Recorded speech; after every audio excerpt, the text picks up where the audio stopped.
In a whirlwind of political and economic developments, President Donald Trump has set the stage for contentious trade negotiations by threatening to impose a staggering 200% tariff on European alcohol imports. This bold move comes in direct response to the European Union's plan to introduce tariffs on U.S. whiskey, escalating tensions between the U.S. and its allies.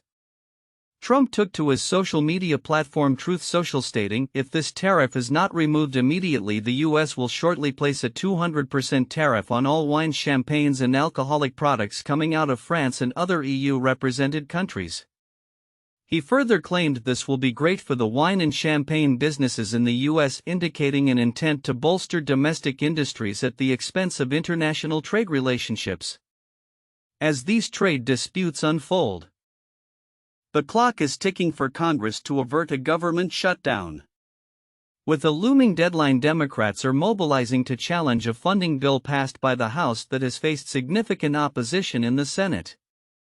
The urgency of the situation is underscored by the fact that the deadline is now just hours away, intensifying negotiations and stalling legislative progress. Amid these developments, the White House has also withdrawn the nomination of former Congressman Dave Weldon to head the Centers for Disease Control and Prevention (CDC). This decision came just before Weldon was scheduled to testify at his Senate confirmation hearing, raising questions about the motivations behind the withdrawal. While no official reason has been provided, Weldon's past anti-vaccine views, which echo those of Health and Human Services Secretary Robert F. Kennedy Jr., have drawn scrutiny.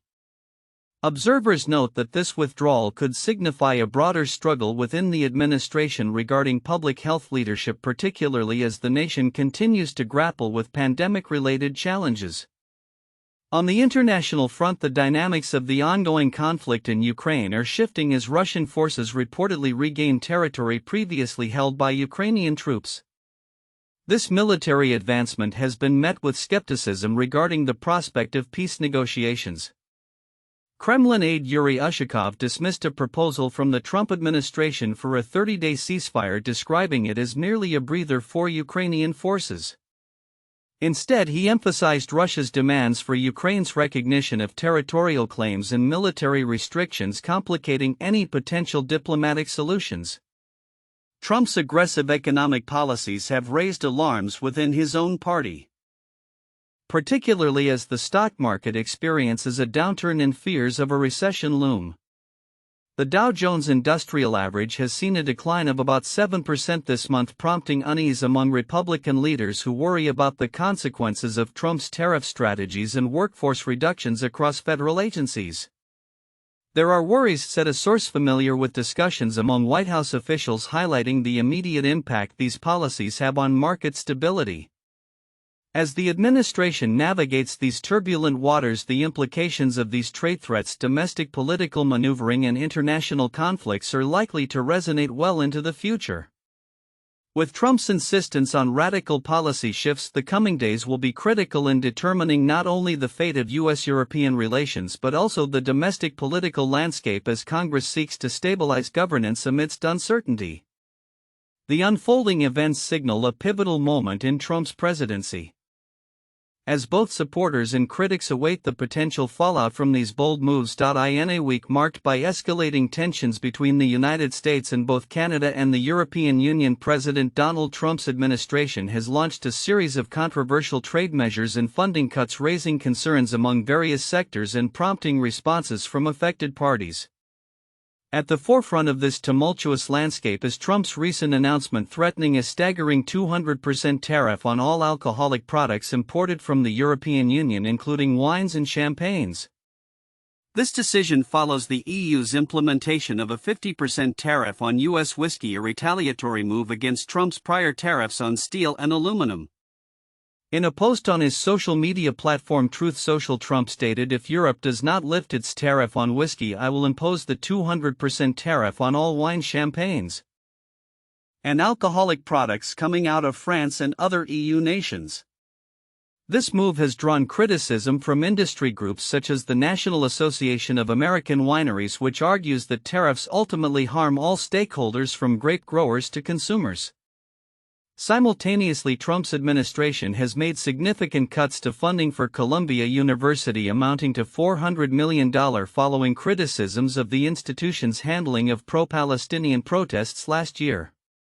Columbia's interim president Katrina Armstrong expressed concerns that such cuts would severely impact research in critical university functions, stating, "There is no question that the cancellation of these funds will immediately impact research and other critical functions of the university." This funding represented approximately 30% of the university's annual government contracts, and Armstrong noted that the administration is committed to addressing the legitimate concerns surrounding campus safety for Jewish students. The fallout from these decisions has reverberated beyond the university, as several other institutions face similar scrutiny due to their handling of protests, with Trump indicating potential investigations into 59 other colleges and universities. This aggressive stance has raised alarms about the implications for academic freedom and the politicization of educational institutions. In a related context, the administration's approach to trade has seen a rapid back-and-forth with Canada. After initially announcing a plan to double tariffs on Canadian steel and aluminum to 50%, Trump quickly reversed this decision, allowing Canada to face the same 25% tariffs applicable to other global trading partners. The backtrack came after Ontario's Premier Doug Ford suspended a surcharge on electricity exports to the U.S., allowing for renewed discussions between the two nations. The exchange highlights the precarious nature of current U.S.-Canada relations, with both sides signaling a willingness to de-escalate tensions, at least for now. These developments reflect a broader trend of aggressive trade policy under the Trump administration, which has raised concerns among economists and industry leaders about the potential for retaliatory measures that could exacerbate inflation and disrupt supply chains. The announcement of tariffs often leads to market volatility, and recent stock market trends have demonstrated investor anxiety over the ongoing trade disputes. As the administration presses forward with its contentious policies, the impacts are likely to be felt across multiple sectors, from the academic world to the beverage industry. The intertwining of trade policy and domestic funding decisions raises important questions about the future of U.S. international relations and the administration's approach to managing economic partnerships. Looking ahead, observers will be closely monitoring how these strategies evolve, particularly in light of the impending deadlines for tariffs and the potential for further escalation in disputes with key allies. As Trump continues to assert his economic agenda, the ripple effects of these decisions may well shape the U.S.'s standing on the global stage for years to come. As President Donald Trump continues to reshape the landscape of U.S. trade policy, the ramifications of his recent decisions are reverberating across international borders.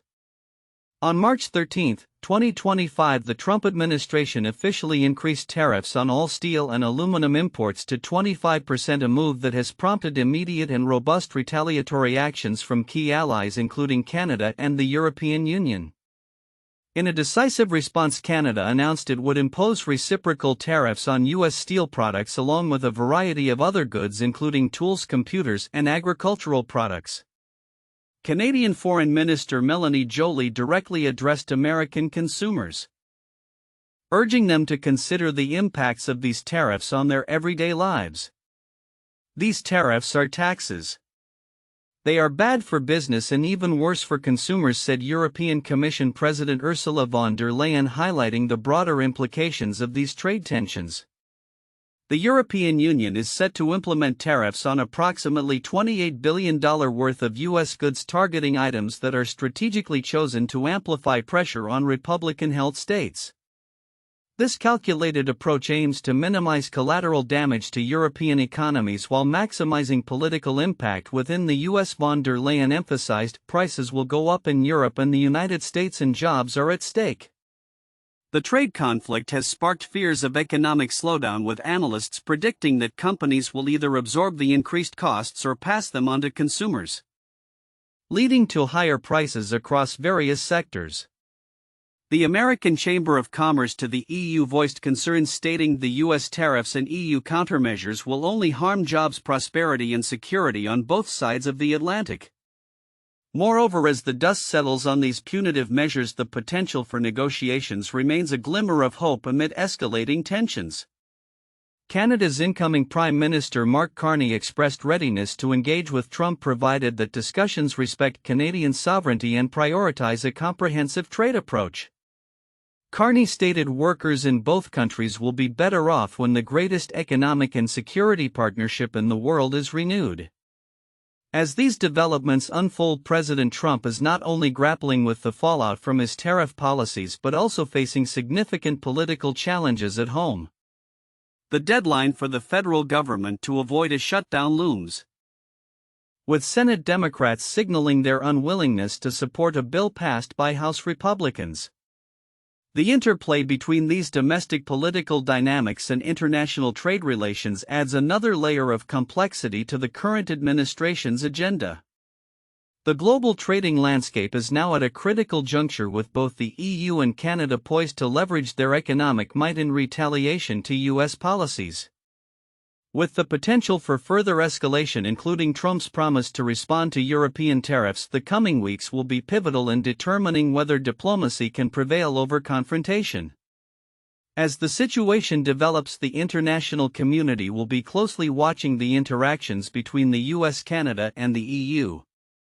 The outcome of these trade negotiations could very well reshape the economic landscape not just in North America but across the globe.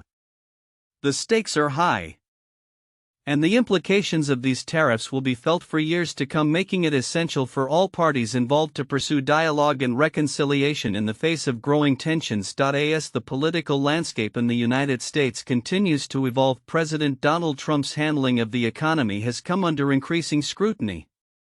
Recent polling data indicates a significant shift in public sentiment, with many Americans expressing dissatisfaction with Trump's economic policies. A Reuters Ipsos poll reveals that a substantial portion of the population perceives Trump's actions as erratic, raising concerns about the potential implications for both the economy and the Republican Party as the 2026 elections approach. The backdrop of this discontent is marked by economic turbulence, exemplified by a notable 7% decline in the Dow Jones Industrial Average this month alone. Economists are issuing warnings of sluggish growth or even a looming recession, a reality that contrasts sharply with Trump's campaign promises of an economic boom following his election. Despite these ominous signs, Trump has maintained a combative economic stance, imposing tariffs on various nations including Canada and Mexico, which many analysts argue could exacerbate inflation and raise consumer prices. White House officials are grappling with the challenge of reconciling Trump's aggressive trade policies with the immediate economic fallout they produce. An insider familiar with discussions at the White House's National Economic Council noted that while there is an awareness of the potential long-term benefits of tax cuts and deregulation, the immediate effects of market volatility and job losses are harder to overlook.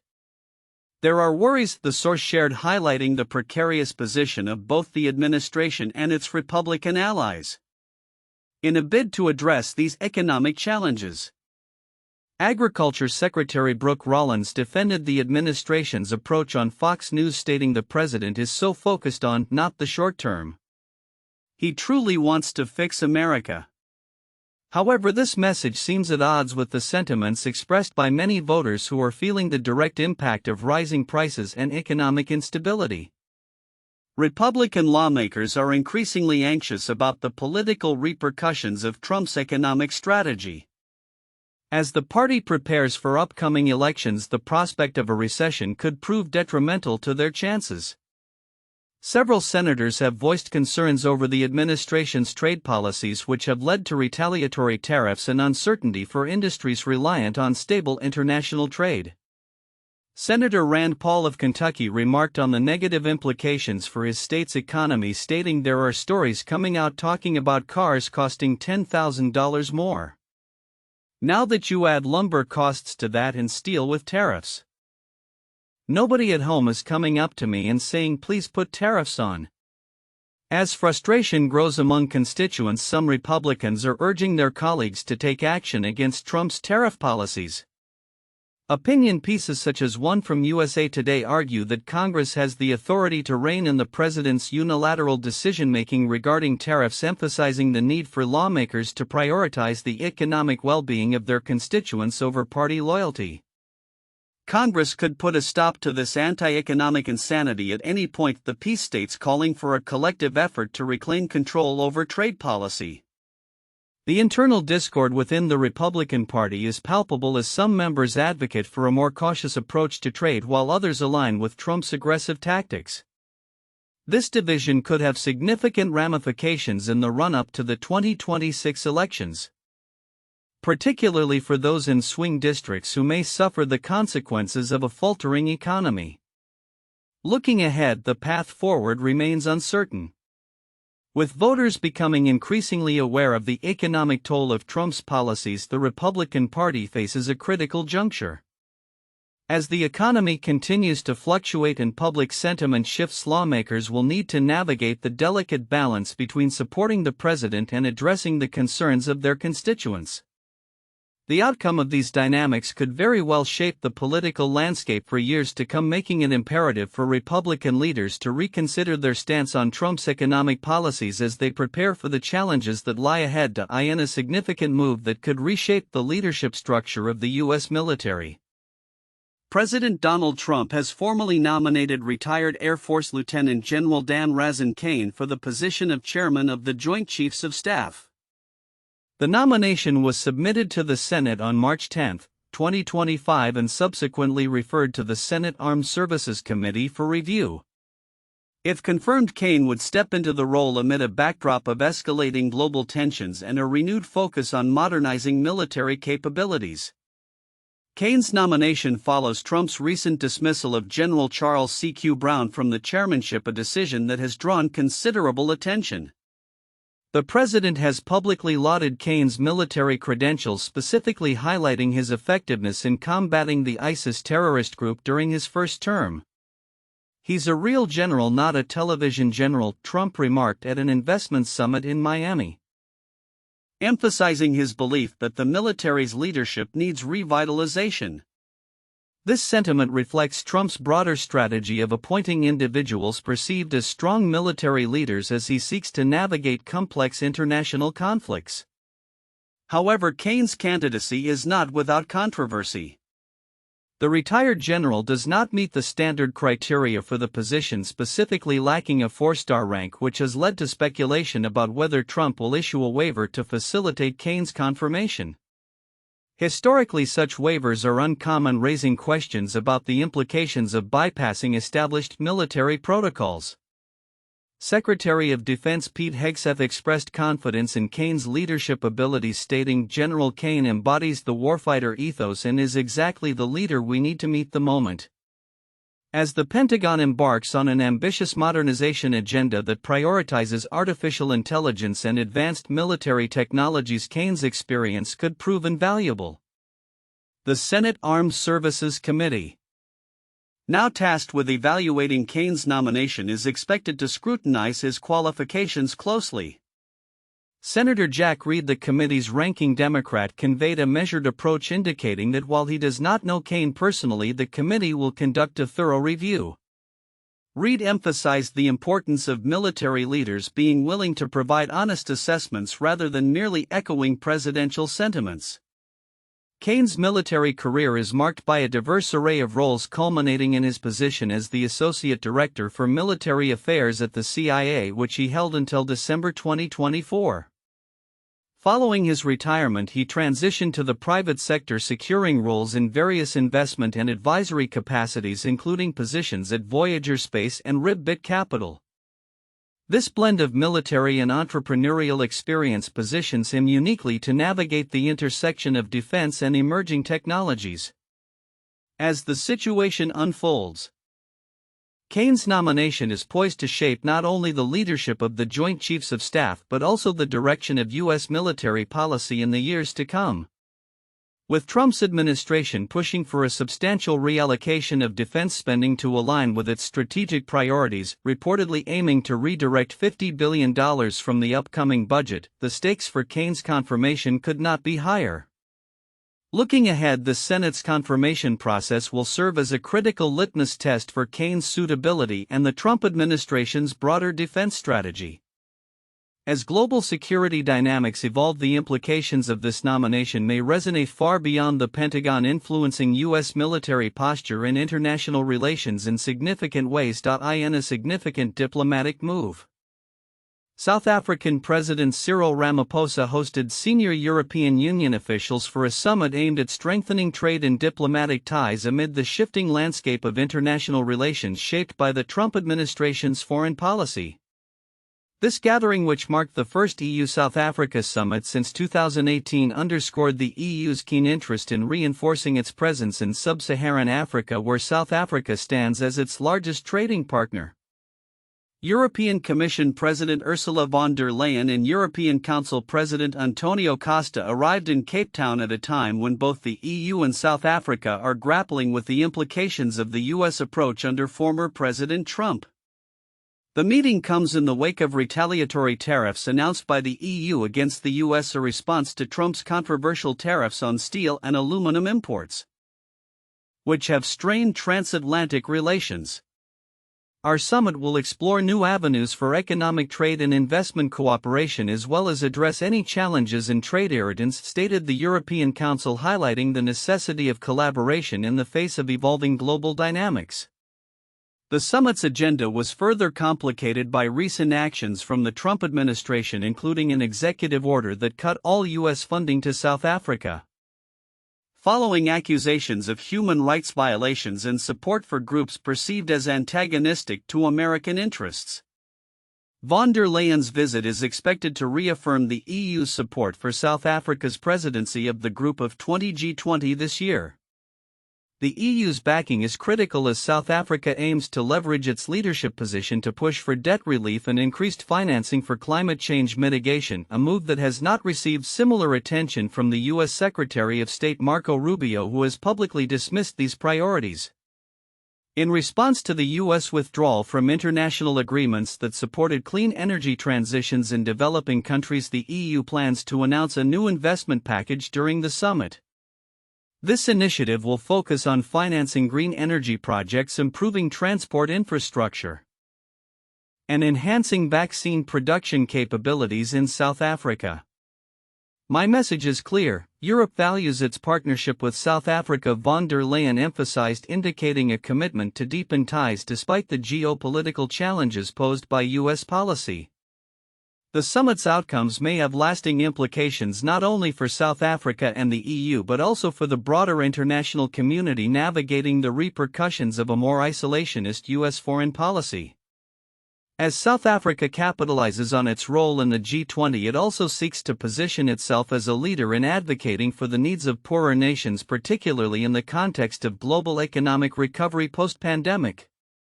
Looking ahead, the relationship between South Africa and the EU may serve as a vital counterbalance to U.S. policies that have raised tensions on multiple fronts, as both parties explore new avenues for collaboration. The potential for enhanced trade and investment could help mitigate some of the economic challenges presented by a polarized global landscape. As the world watches these developments, the focus will undoubtedly remain on how South Africa navigates its dual role as a regional leader and a critical partner to the EU in the face of shifting global alliances.